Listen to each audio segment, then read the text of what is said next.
Let the chaos begin.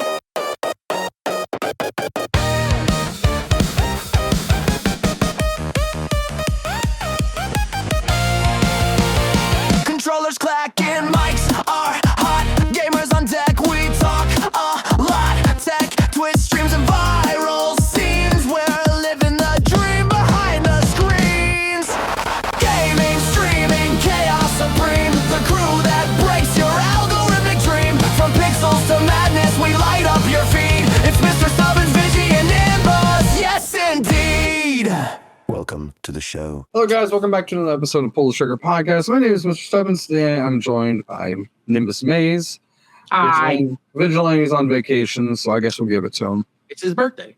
It's almost his birthday, so I guess we'll give it to him. So it's kind of like an episode where we talk about some of the gaming news that's going on.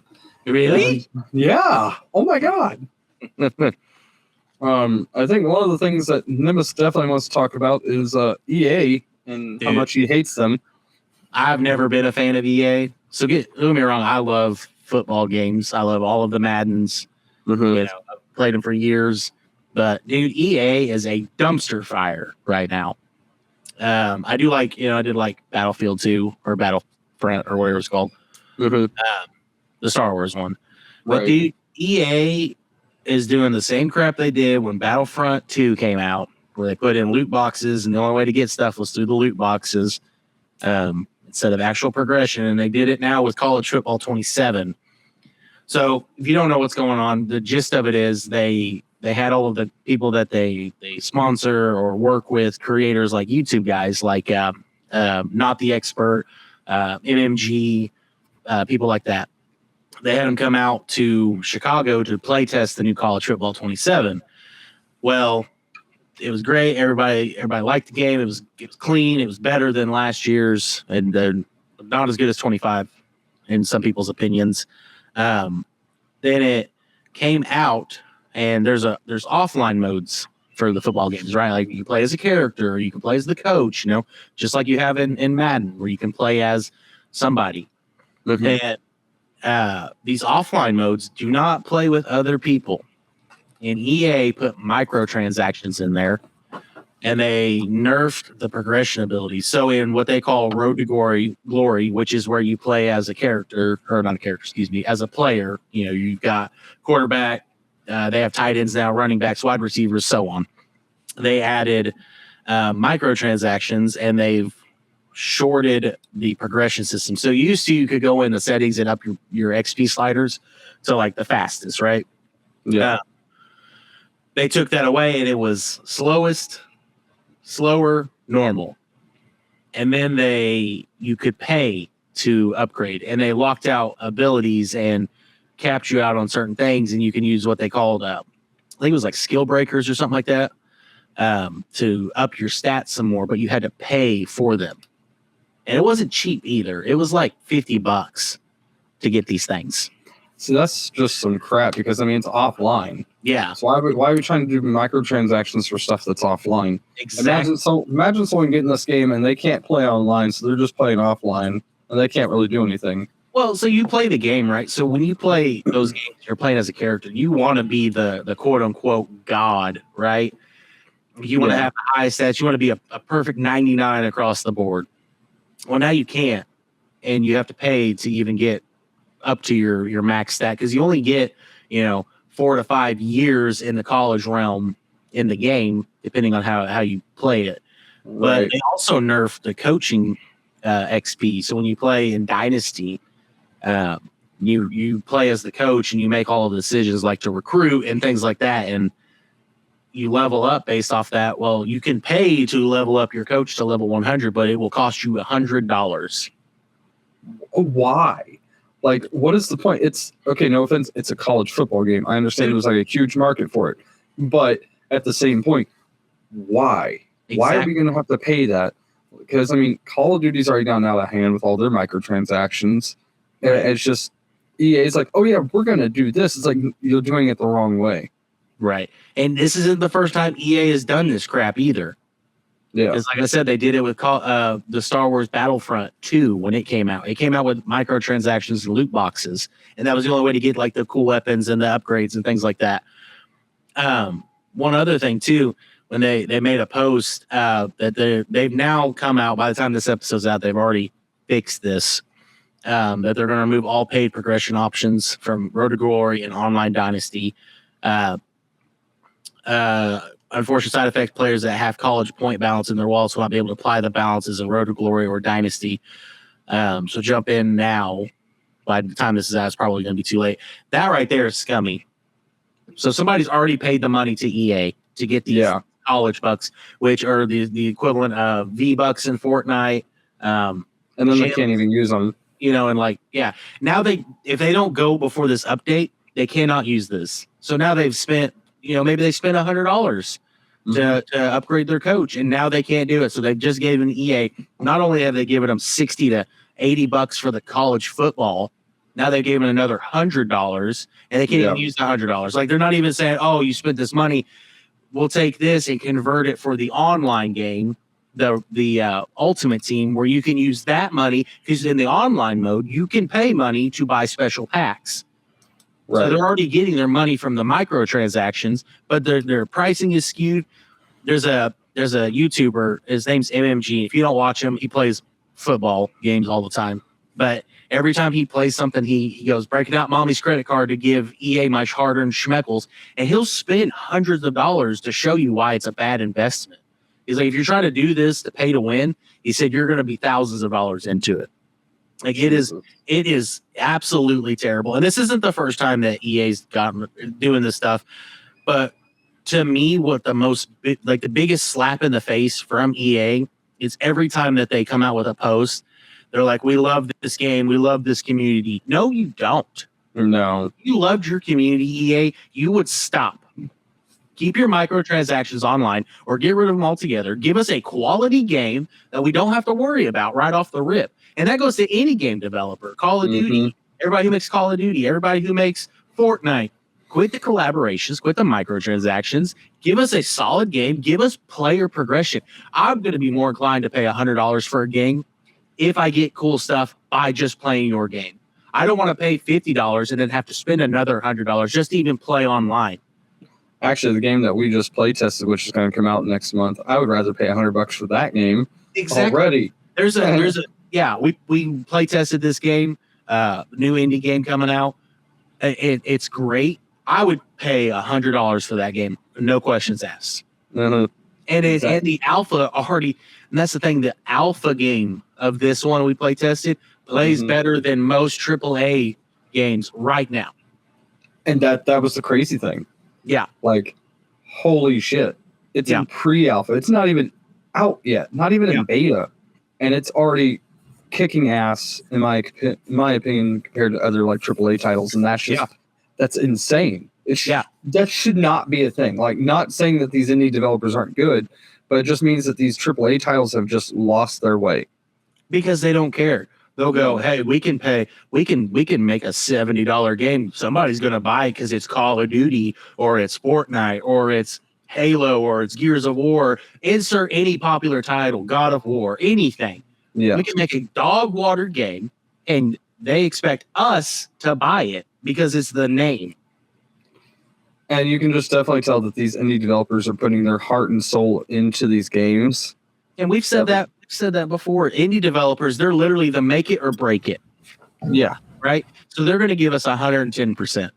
And that's why indie games need more love than they get. Like, look at Mecha Chameleon. Mecha Chameleon's already sold over 15 million copies at $5 a piece. Yeah, $5 a pop. And it's a dev team of 2. And you know what those 2 guys are doing? They're listening to their community. People are like, hey, people have figured out a way to do how to do cheats where it auto paints, it completely perfectly matches. They're like, you know what? Fixed it. Like, they came out that people were cheating in the game. Literally the next day there was a patch. And immediately stopped that. How long would it take Call of Duty to fix that? They still haven't even fixed some of the cheats that are going on now. And they use a giant company to help with their cheats. They use Ricochet. Freaking even Marvel Rivals is better at cheating stopping the cheating. They're anti. It's phenomenal. Like they're on it. Marvel Rivals is on that. Like butter on toast, man. Yeah. They freaking. You report somebody cheating, they're immediately pulling that game. They're reviewing it. They're reviewing the back end stuff, and they're making a decision within 30 minutes. Oh yeah. And there's not a mercy on that either. If you get caught cheating in like Rivals, that's why I like it so much. You get caught cheating, they'll IP ban you, and they'll put you they'll ban your account for like 100 years. Yeah. Like they legitimately will go for gold and make sure you can never play that game again unless you play it properly. And here's my thing. So, like, when Ricochet came out, said this is what they do for their cheats on Call of Duty. He's like, we put them in a lobby. Yeah, they'll be able to like shoot at you, but they don't do any damage. I'm like, why don't you just get rid of them? See, that's the thing. Why put them in the game still? Why not either make a cheaters only lobby where nobody can win and they're stuck? Yeah. Or just completely remove them. Like, it's not that hard. I mean, I say it's not that hard. I'm not a developer, right? It could be astronomically hard. But it's not that hard to just listen to your community and say, hey, guys, there's a glitch right here where somebody, if they're standing right on this rock and they're looking northwest at 32 degrees longitude, nobody can touch them or see them or anything, and they can just sit there and kill everybody. That's just like a lot of those spots, like in Mecha Chameleon, that like in the normal, not saying the modded maps, because you can't do anything about the modded maps. Right. But on their actual personal maps that they made, if there's a spot that's impossible to shoot somebody at, they either make it easy to shoot them then, or they come out with an update where they can't hide there anymore. Exactly. Like, and that's what separates a great game from just another expenditure. Games like that, like Mecha Chameleon, games that have devs that care, people will spend the money. Now another dev that's like gone through the waters that has seemed to have rise to another top has got to be the people who made Power World. They just released 1.0 on that. And they kept the price the same. Yeah, they decided not to increase the price, and they kept it at $30. They've included 72 new pals. Mm-hmm. They increased the level cap to 80, new weapons, brand new areas, and now they've also took some things from what people suggested, and instead of like you having to like fly around and see every bit of the map to unlock it, now there's like towers like in Assassin's Creed where you can actually sit there, you do whatever around. I think you have to beat the boss of that, like inside that tower, and then at the top it shows you, it unlocks the map. Gotcha. In that area. But see, like, how cool is that? Right? Like I remember reading it when they come out with the update. They said, we're not increasing the price because of you guys. We love you guys, right? They set the standard for how people should be. Yeah. No, 100%. And going back to these AAA titles, I don't know how I feel about Halo being transferred to Activision. I don't know, dude. Part of me, like deep down, wishes Bungie would just get a hold of it again. See, so my thing is Bungie, they're going down, right? They're sunsetting Destiny 2. Yeah. Right? So we're still in the sunset era of that. Why don't they, when they sunset it, they go right back in and go back with, 343 or whatever, the studio that's making Halo? Yeah. Go back with them and go back either under that name or under Bungie's name or make their own studio and make a good Halo with the Bungie team. Give us like those games back. But also, I think we're holding on to too much. I think it's time for, and this, you can call this what you want. I think it's time for Halo and Gears of War and Assassin's Creed. And they've had their time. It's time for them to pass the mantle on to something else. Let these other developers make something that people want to play and want to have 10 to 15 games on. Like the indie devs. Yeah, let these indie devs shine. Microsoft, I mean, they're restructuring everything and they've got rid of some studios. They released the studio that makes State of Decay. They're going back to being independent, but they're going to make State of Decay 3. Like, let them have their reins back, Yeah. I'm not excited for Activision to take over.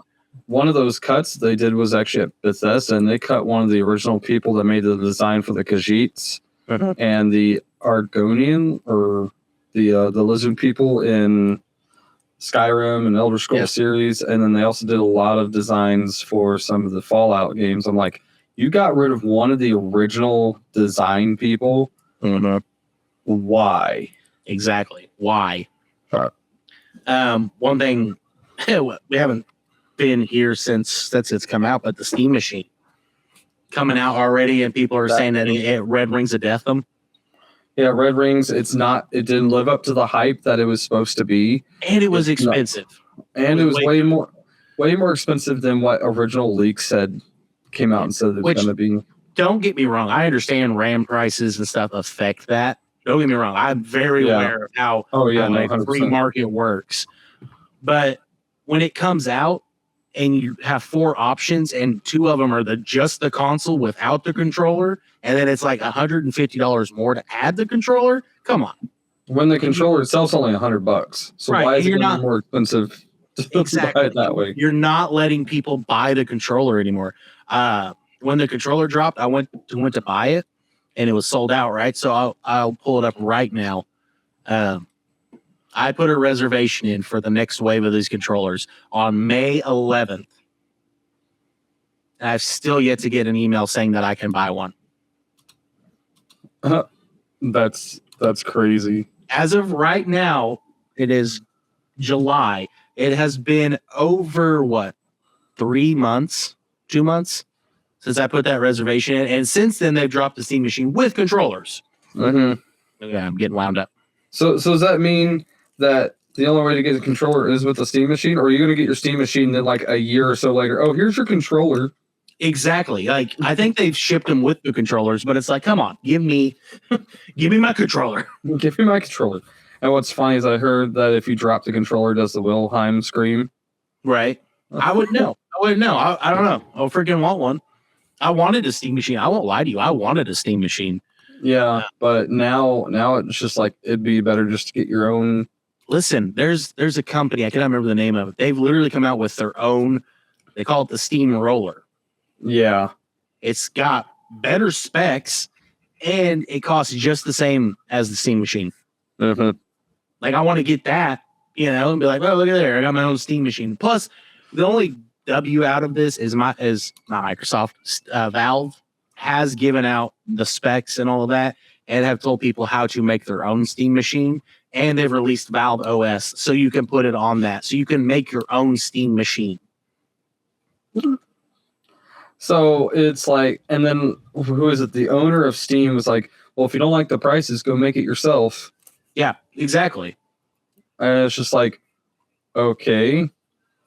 But you're also sitting on a yacht, whereas most of the people nowadays can't even afford a brand new PC. So it's just sitting here kind of going around this fact of, oh, well, I guess we'll have to get, a new Xbox. And speaking of new Xbox, they just increased the price again of Xbox.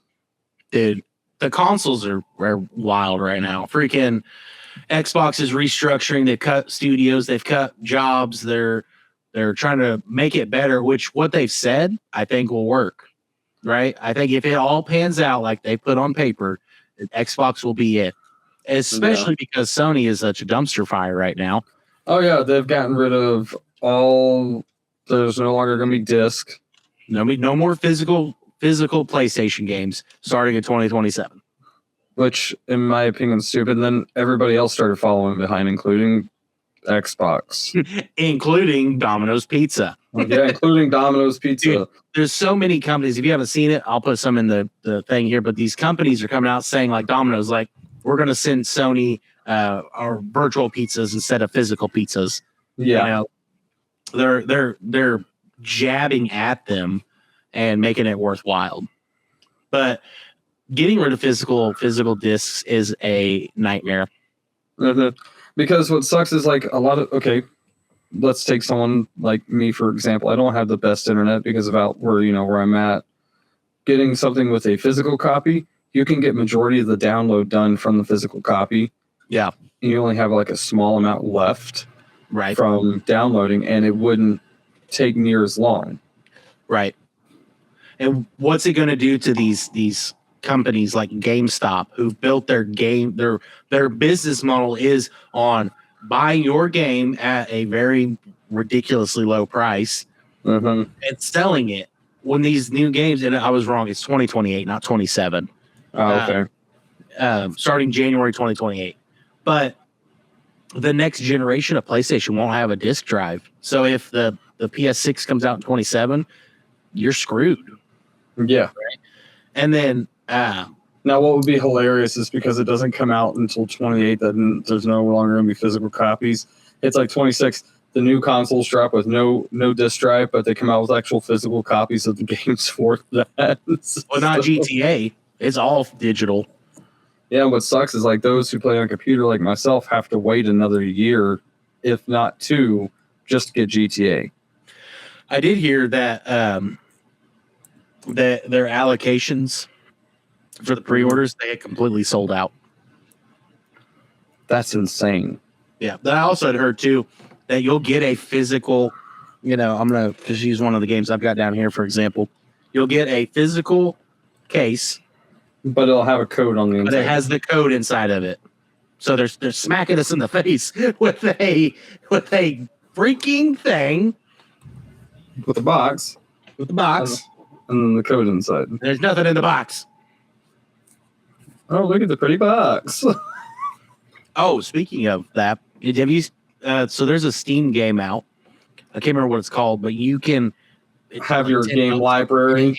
Put your game library in there, and you can actually organize it. It gives you like a little cozy room, Yeah. Which I think is just kind of funny because Steam is all digital. Yeah, no, they're just like, well, here, have this. But some people like that. Yeah, I mean, there's like there's a game that came out that I've seen a couple of people, my friends, play. It's like the Arcane Library Cleanup or something like that. Oh yeah, you like organize the books. And it's just like the whole entire like library is just shattered, like on the ground, all the books and everything. You have to like organize them by certain types, names, and all that. And then Sony, another dumpster fire thing. Sony says AI will be a bigger part of the PlayStation future. That's one of the main priorities. Like, why? Why? Listen, I understand that AI is here to stay, but guys, we can fight a lot of it. We don't have to have it in every aspect of every part of our lives. As much as I like it as a tool, it doesn't need to be like.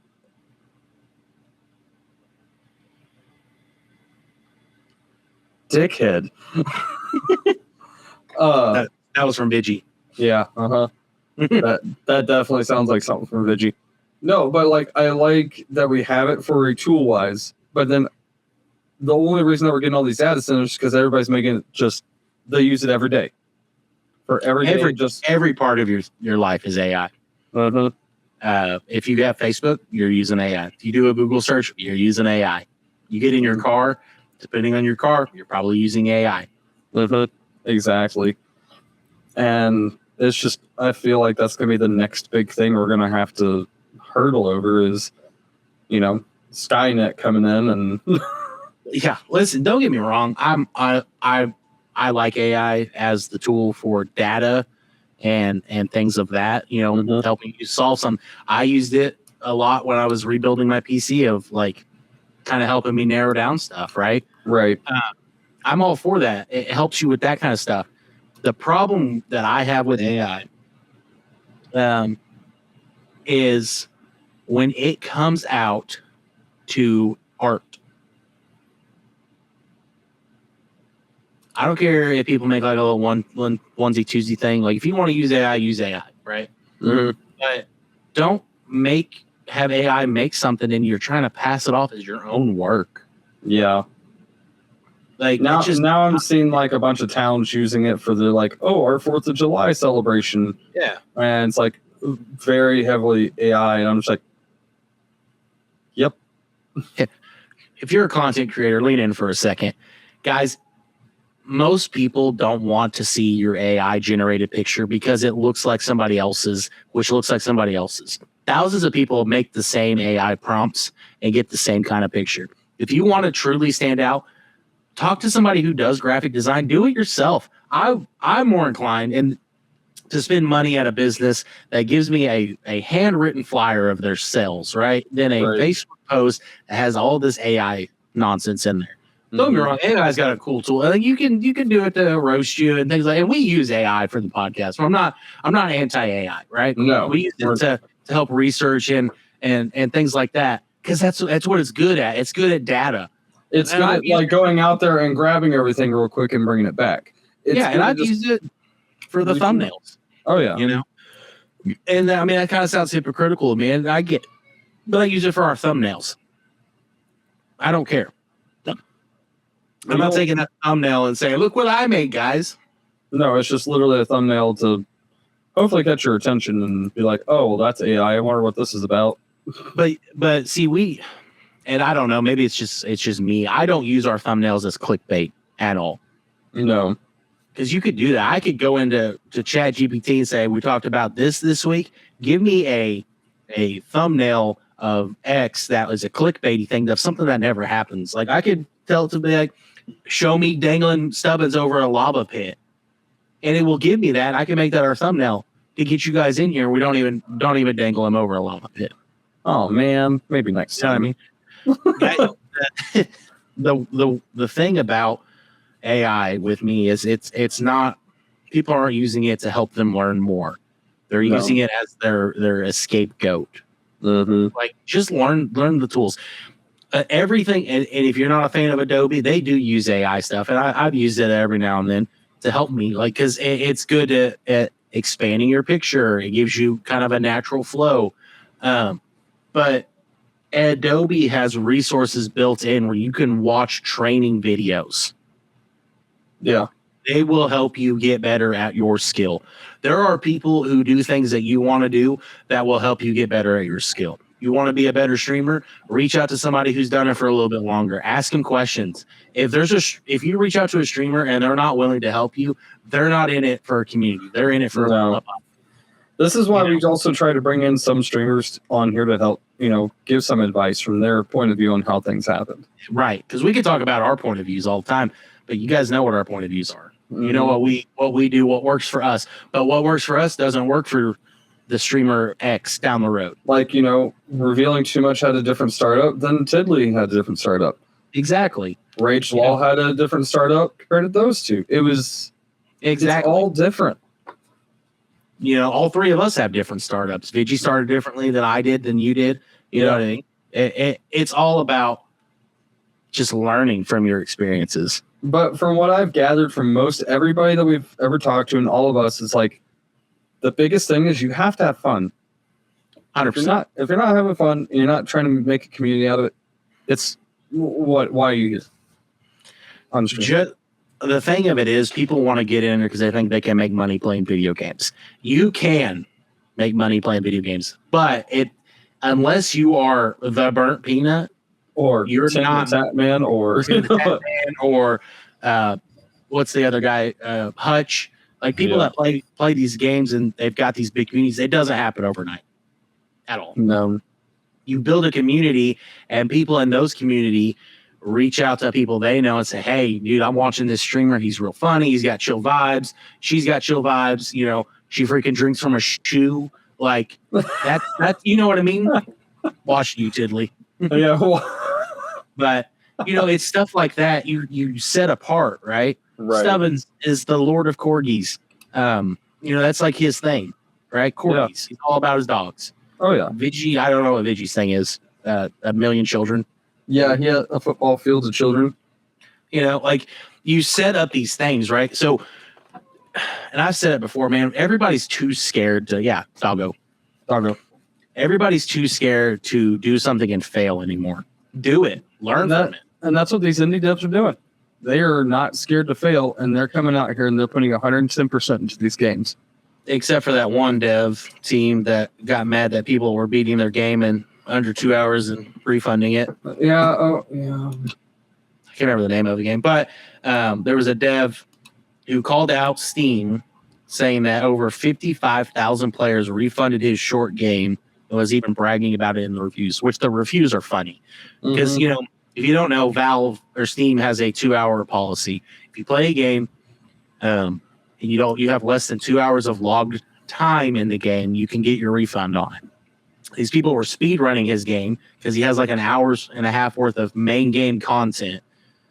at beating it, refunding it, and then writing a review saying, great game, got my money back. Like, that's literally what the reviews were. Like, I had so much fun with this game, beat it in an hour and a half, refunded, got my money back. Thanks, guys. So this dev's calling Steam out saying, hey, fix this because I'm losing my money. Which is, I mean, it's understandable, but at the same time, make your game longer. Make your mainline story at least 2 hours and a minute. Nah, make it at least 3 hours. That way they don't even get close to the end of it and they still want to play. Oh, no. I would make it like 2 hours and 59 seconds. You get right to the final boss. You beat the boss. You have a 10-minute unskippable cutscene. 10-minute unskippable cutscene. You know what I mean? Like you go right over that threshold. But yeah. The reason this policy's here is if you play a game and it's so janky that you literally can't do anything. That's what that's there for. Like Cyberpunk 2077 when it first came out. Yeah. Everybody, it was trash, and even the dev team spent even more money to fix it. That's one dev team that deserves praise because they went back and fixed their issue that they had. They saw that they had an issue, and they knew they had to fix it. They went back and fixed the majority of the issues that were making the game unplayable, and they also were like giving people the games back for free. And look what happened. Now they've got DLC. I think they've got a second one cooking up, and they had a Netflix show. Oh, there's a season 2 just dropped for the Netflix show, and there's another Cyberpunk game coming out. Look at that. See, I mean, they listened, they fixed it, they made things right with people. People love the game, and now they're rather large in that realm of RPGs or whatever you want to call it. Yeah, and the fact that Keanu Reeves is in it. I mean, that's always going to help your game, right? Oh yeah, But always. I feel like some of these devs need to really, like that one dev, he's complaining that people are just refunding his stuff. It's like, I'm also seeing these other devs who are putting 110% into the game, and like the game we played today, I would play that hours on end. oh yeah, it's like, man, I want to play it some more. I was like, I want to see how far I can get. And apparently the devs are playing it right now on Twitch. Yeah, I saw they made a post in their Discord that they're going to speed running from white gear to full orange or die trying. Oh my gosh. So, but anyway, rant's over. Rant's over. All this crap.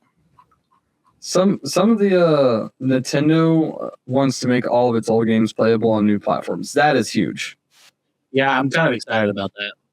They're wanting to bring backwards compatibility to all the new platforms. And that's one thing you don't see much anymore. PlayStation and Xbox 360 used to play all their old games. All of them. You put in the disc and you could play it all. I'd love the fact that Nintendo's wanting to be like, all of our old games from all the other systems, whether you have to download it or somehow just... It'll most likely be a download, put it in their eShop like they do for all their stuff. But that's huge. Because a lot of those games you can't find or play anymore if you don't have they're the system. so astronomically expensive. Yeah. So, Pokemon Platinum, one of my favorite Pokemon games. Bought it, whatever it was back in the day. If you go to buy it right now, you're looking at spending at least $150, which is crazy. Yeah. But by doing that, it should also alleviate that market a bit too. Besides the collector side of things, Again, it's the same thing with going all digital. Yeah. What's it going to do to GameStop and the small businesses that have built on reselling games, right? Yeah. Are they going to turn into collector shops now where like they only have like the golden box edition of Majora's Mask? Yeah. You know what I mean?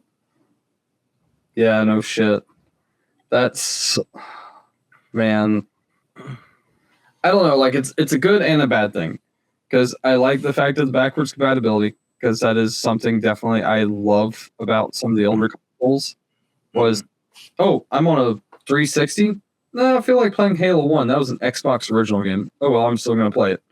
Or PlayStation 2. Oh, the original Spyro. That was like a PlayStation 1 game. Yeah, I'll play it. Right. It was just that easy. Just like, you didn't even have to think about it. You just put it in there, and it was good to go. You just played the game. Yeah, it wasn't like it was some huge like issue. Now I think like if the graphics were like so like it would make like the screen a little bit smaller on some of the games, depending on which one it was. But Well, that's just because of the like if you were playing on a 55-inch TV and you're playing a game from 2008, it's not going was on the scale old up. tube TVs. Yeah. Exactly. If you're trying to do that, yeah, just give up the fight. Yeah. So yeah, I think that's gonna be a good play for Nintendo. Nintendo's actually not doing bad right now. I don't feel like. Except for the fact they lost their lawsuit. That's Yeah, and that's why we got Pal World at 1.0 now. Yeah. That's why they're keeping the price. They're like, guys, we won. We didn't have to pay legal fees. You guys get the game for cheaper. If they would have had to pay legal fees, it would have been a $60 game. You know how funny it would have been if they, like a year from now, after that settlement, after that, they come out and they go, hey, guys, we're going to sell the game at this price to celebrate a year of being able to do the capture system.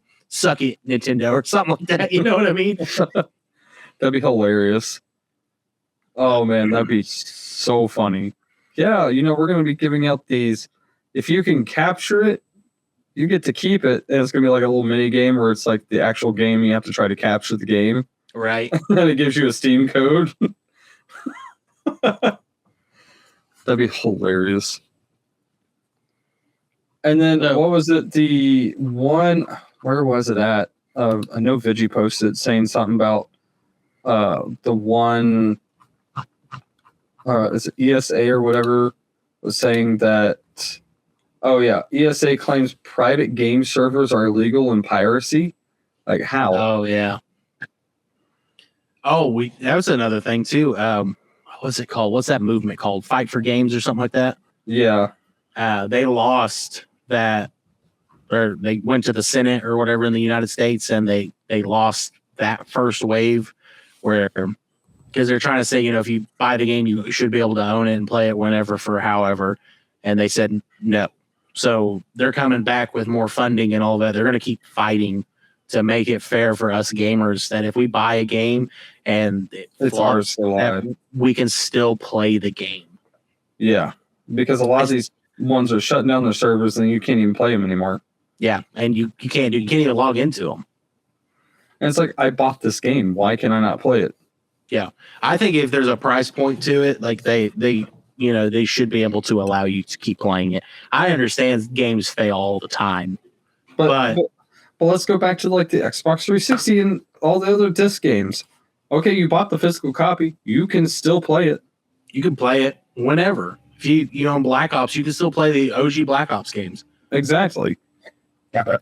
There should be no reason why you can't. You bought the game.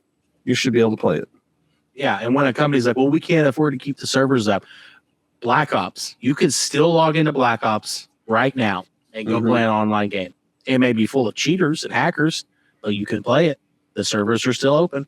A lot of those companies are actually just using a third-party service now. Yeah. They're just like, does anybody want this? And someone's like, I'll just keep it alive. Fuck it. Because some of the people want the game for the game. Heck, you can still go into, I think if you still have a Modern Warfare 2, OG Modern Warfare 2 disc on an Xbox 360, I think you can still play on their servers on Modern Warfare 2. If I remember it, because I thought I saw someone playing it.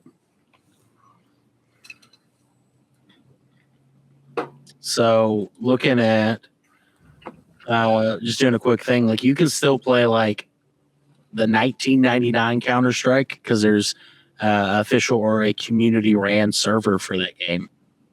Team Fortress 2, like the OG World of Warcraft. Like there are so many people that care about games that we keep them going. Oh yeah.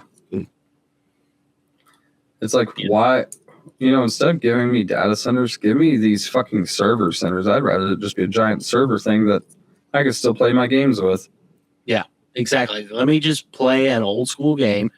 I mean, look, like even Minecraft. I know it's not like super duper old, like 1999, but it came out in 2011. Yeah, like it's an old game, and you can still play online. Left 4 Dead 2.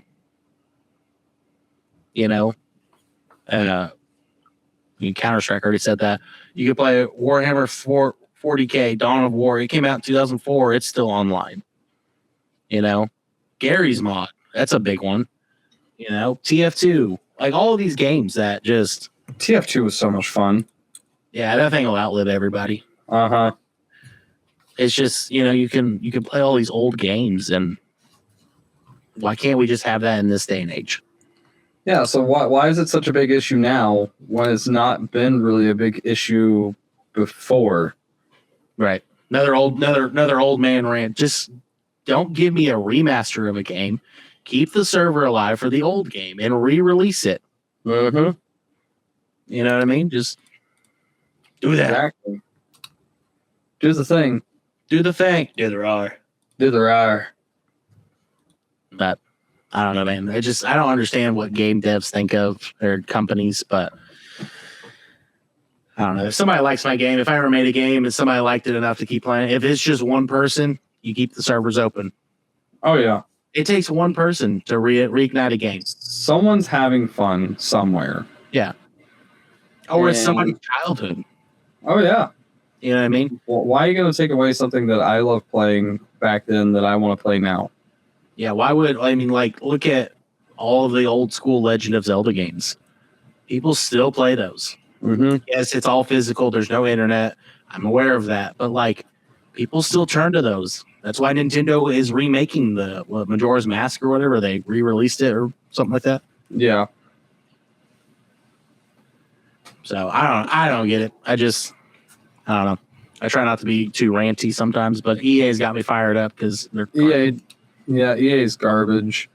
Let's kind of talk about at least something good. Was the very popular launch of the Assassin's Creed Black Flag Resync, though. Yeah, I've heard that's went over well. It's gone over well.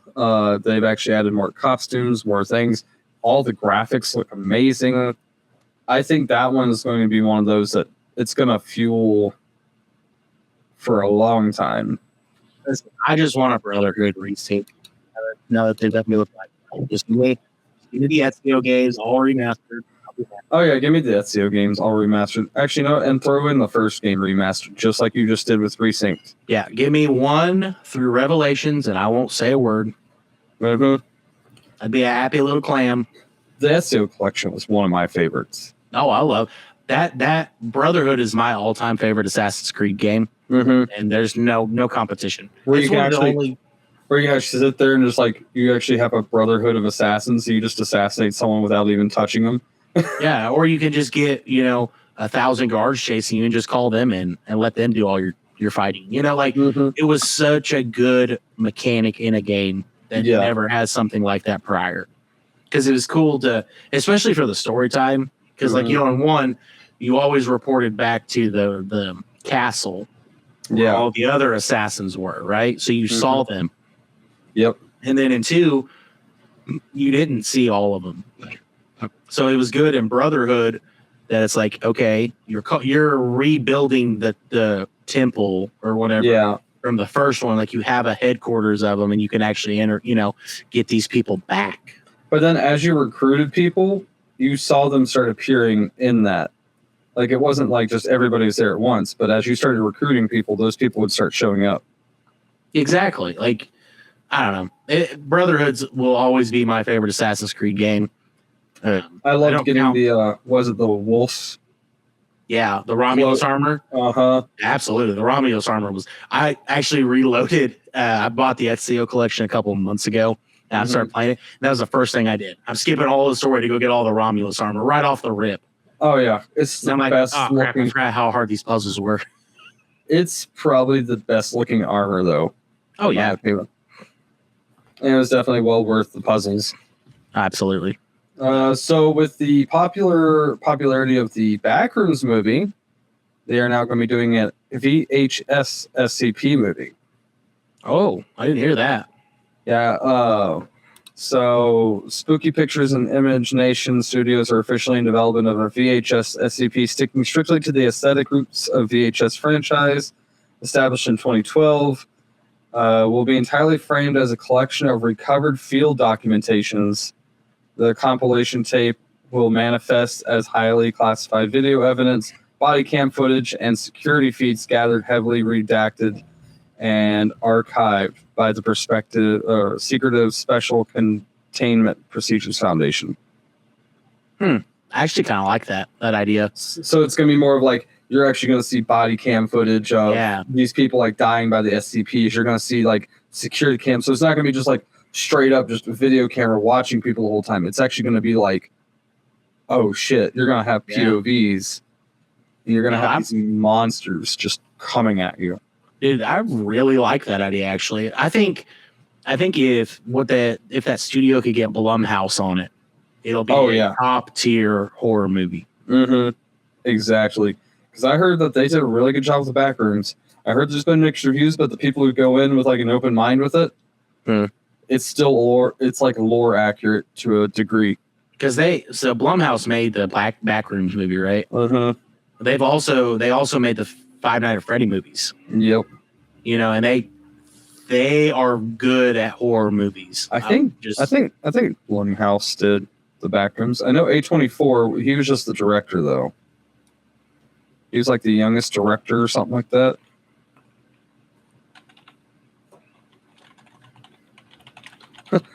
Hold on a second while we do a quick research.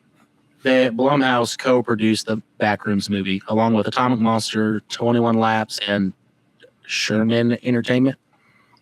So I think if they could get on board with that. The next one's coming from A24.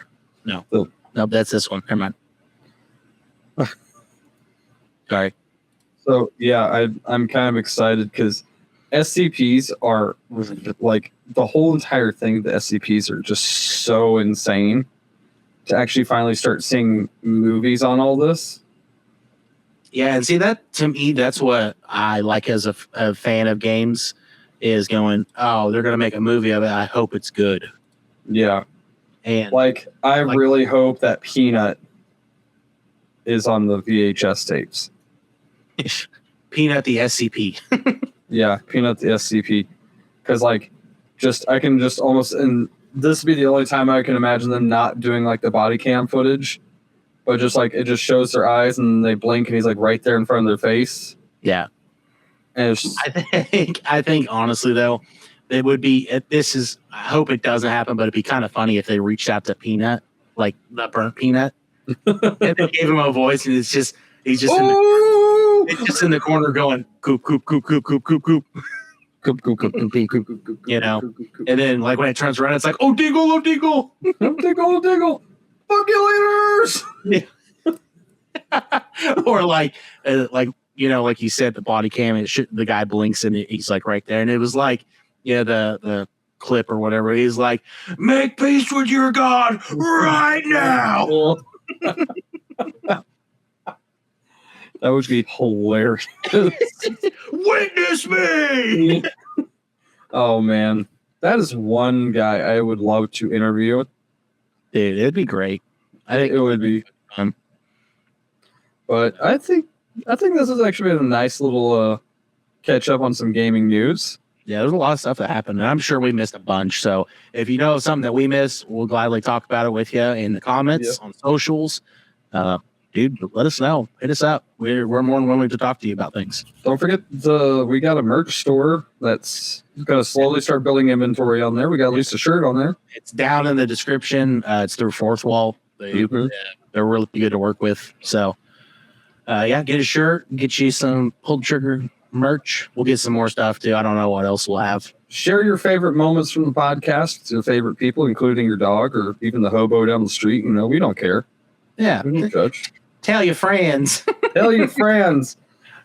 But no, we really appreciate you guys. We didn't talk about it. We've hit over 1,000 plays on Spotify. I know, which is crazy. Yeah. Because that's just Spotify, and that's not including some of the other ones. So we appreciate every single one of you that are like listening to our episodes every week. And all of that, we get done and all that. And if there's somebody you want us to interview, let us know down in the comments. We'll try to get a hold of them. We can't promise it, but we'll definitely get a hold of them. We'll make every attempt, to reach out to them and on here. But guys, we're so thankful. Follow us on our social medias if you want to keep up to date with us in between episodes. catch us streaming. All three of us stream. It's all down in the description of our links and all of that. But I don't know. I'm super grateful. We're getting ready to hit our 100th episode, and I think Stubbins is cooking up a big live episode for that. Yeah, I think I'd like to get a maybe an interview for that one. Yeah, but we'll do it live. Mm-hmm. So you won't have to wait for us to interview and then see it. We'll do it live. We'll answer questions. We'll talk to you. We may give away some cool things too. I'm going to give away Stubbins' house. Wait, what? You can hang out with me or Vigi for a whole day. You can harass Stubbins as much as you want for 24 hours. We'll give you all of his personal information. Wait, what? No, you will not. I think this has been a great episode. Okay, bye, guys. Have a good one, guys.